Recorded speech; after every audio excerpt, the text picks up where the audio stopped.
meus amigos, olá minhas amigas, sejam bem-vindos a mais um programa Prova Final. O programa Prova Final é uma parceria da Rede LFG e TV Justiça.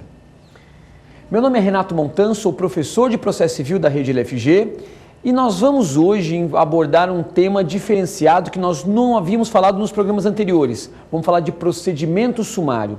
O procedimento sumário, além de suma importância para a vida prática, ele tem uma relevância importante não só para concurso, como para exame de ordem. Você já deve saber que nosso programa é dividido em 3 blocos. O primeiro bloco, tema do dia, nós vamos esmiuçar o procedimento sumário e trabalhar com todas as regras pertinentes a essa modalidade de procedimento. No segundo bloco, pergunte ao professor, nós vamos escolher 5 perguntas formuladas por alunos de todo o Brasil para que a gente possa não só respondê-las, para ratificar aquilo que nós aprendemos no nosso programa, como também implementar algumas questões que eventualmente, até pelo limite temporal, nós não conseguimos abordar aqui.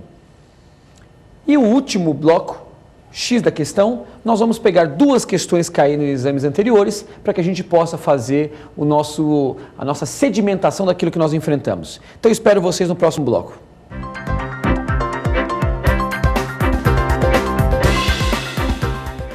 Muito bem, meus amigos, o estudo do procedimento sumário, ele requer, antes de qualquer explanação, uma localização no tempo e no espaço sobre como funciona o procedimento sumário no Brasil. O sistema de procedimento que o Brasil adota, e aqui não é importante para a gente trabalhar com a história do procedimento ou a localização do procedimento dentro do processo, como uma entidade complexa, é importante só que nós entendamos que o procedimento no Brasil é dividido em 2 classes. Nós temos os procedimentos especiais, previstos tanto dentro do Código como fora do Código, e nós temos o procedimento comum. O procedimento comum é dividido em ordinário e sumário. E existe uma regra de exclusão no sistema.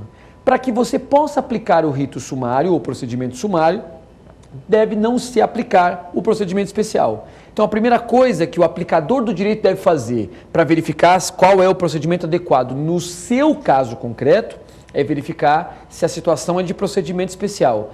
Em não sendo, é procedimento comum. E aí, entre procedimento ordinário e sumário, existe, além de tudo, um grau de prejudicialidade, porque o procedimento sumário deve ser levado em consideração em detrimento do procedimento ordinário, que só vai se aplicar se não couber nenhum outro procedimento tipificado, leia-se, especial e sumário. Mas como é que funciona o procedimento sumário no Brasil? Na verdade, o legislador, quando quis erigir um procedimento diferenciado, que é o caso do procedimento sumário, ele imaginou o seguinte: na verdade, existem causas que sempre que vão ao judiciário, elas costumam terminar mais rápido. Por quê? Porque são causas que têm menor complexidade probatória, menor dilação procedimental, são situações que, como direito material projetado ao judiciário, não tem grandes dificuldades, o processo que o encampa, correspondentemente, não precisará demandar de tantos atos. Então, o legislador resolveu separar essas causas específicas numa folha. Ademais, as causas de pequeno valor também, pela nossa história, também não demandam grande dilação probatória. Por quê? Porque as causas de pequeno valor, os advogados não despendem todas as suas armas para poder diferenciar uma situação de outra. Se um caso, por exemplo, tem um alto valor, o advogado vai até o inferno com esse processo. Primeiro grau, segundo grau, STJ, STF, Vaticano. Agora, se a causa é de pequeno valor, ganhar ou perder faz parte do jogo. Foi partindo dessa premissa que o legislador estabeleceu o procedimento sumário no artigo 275.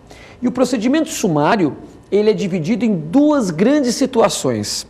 Nós temos o procedimento sumário pelo valor e nós temos o procedimento sumário pela matéria. São 2 critérios para inserção do procedimento sumário no sistema brasileiro, distintos. Um não depende do outro. E no Brasil, o procedimento sumário, como eu falei para vocês, ele é dividido em 2 grandes espécies. Então nós temos pelo valor e pela matéria. São causas distintas e nós vamos trabalhar com elas ponto a ponto. Primeiro, em relação ao valor. Nós no Brasil tínhamos um procedimento denominado procedimento sumaríssimo, que em 95 foi alterado para procedimento sumário. Na verdade, a questão era muito mais de terminologia, porque nós tínhamos o procedimento ordinário, nós tínhamos o sumaríssimo, mas nós não tínhamos um no meio deles, que era o sumário. Então, o que o legislador resolveu fazer? Ele transportou o que era sumaríssimo para sumário e inseriu como sumaríssimo os juizados especiais. Então, hoje a gente tem 3 categorias de procedimento. O procedimento ordinário, o procedimento sumário do artigo 275 e o microsistema dos juizados, que aí se dividem em juizado especial civil e criminal, juizado especial federal e juizado especial da Fazenda Pública. Vamos começar então.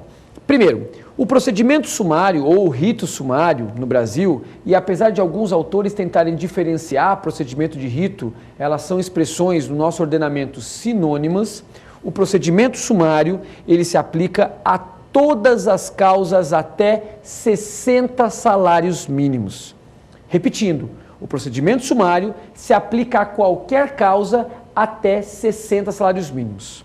Na verdade, não há distinção efetiva em relação a qual causa seria ou não submetida. Qualquer causa, desde que até 60 salários mínimos, segue o procedimento sumário. Claro que há restrições. Há 2 restrições específicas. A primeira, como nós já dissemos, o procedimento sumário não comporta as causas que deveriam correr pelo procedimento especial. Então, se a causa tiver uma previsão específica no artigo 890 e seguintes, onde se hospedam os procedimentos especiais, ou em legislação extravagante, nós não vamos seguir rito ordinário. Então, por exemplo, eu tenho uma possessória de até 30 salários mínimos. Eu não vou efetivamente entrar no rito sumário, porque existe um procedimento especial do artigo 920 e seguintes para que comporte a possessória. A segunda restrição são as causas que versam sobre o estado ou a capacidade das pessoas. E aí o próprio procedimento sumário faz essa restrição. Toda causa que versar sobre o estado ou capacidade das pessoas, mesmo que ela tenha até 60 salários mínimos, vai seguir um outro procedimento que não o sumário. Tá? Nesse caso, vai seguir um procedimento especial. Uma consideração importante. Vocês sabem que o teto do juizado especial civil é de 40 salários mínimos. Vocês sabem também que o teto do juizado especial da Fazenda Pública e o juizado especial federal são de 60 salários mínimos. E eu pergunto para vocês, diante de uma situação que eu tenha 30 salários mínimos, uma causa qualquer, eu tenha 30 salários mínimos como pretensão para ir ao judiciário, eu devo seguir o procedimento sumário ou eu devo seguir o juizado? Melhor, será que existe alguma regra que trabalhe com essa exclusão? Então a gente tem que trabalhar com isso por partes. Quando nós falamos do juizado especial civil, nós estamos trabalhando com uma regra facultativa. Por quê? Porque o juizado especial civil no Brasil, o juizado especial civil da Lei 9.099, ele não foi criado para retirar do procedimento comum causas específicas. Os senhores não vão encontrar em nenhum artigo da Lei 9.099 algo que se diz que exclusivamente segue o juizado especial tal ou qual causa. Quando muito no artigo 3º se diz que o juizado pode assumir as causas do procedimento sumário. Então, o que eu quero explicar para vocês? Se eu hoje tiver uma causa de 1 salário mínimo, 10 salários mínimos, 30 salários mínimos, eu tenho a opção de escolher juizado especial civil ou procedimento sumário. Isso é uma escolha que eu, autor, por conveniência e oportunidade. Na prática, isso vai ser adotado não por um mero tirocínio, por uma mera escolha. Isso vai ser adotado por um motivo simples, porque efetivamente existem questões procedimentais. Estou bem municiado de provas, não preciso efetivamente de grandes provas no curso do processo, ou seja, documentalmente eu estou assegurado, eu vou para o juizado. Eu vou precisar fazer uma dilação probatória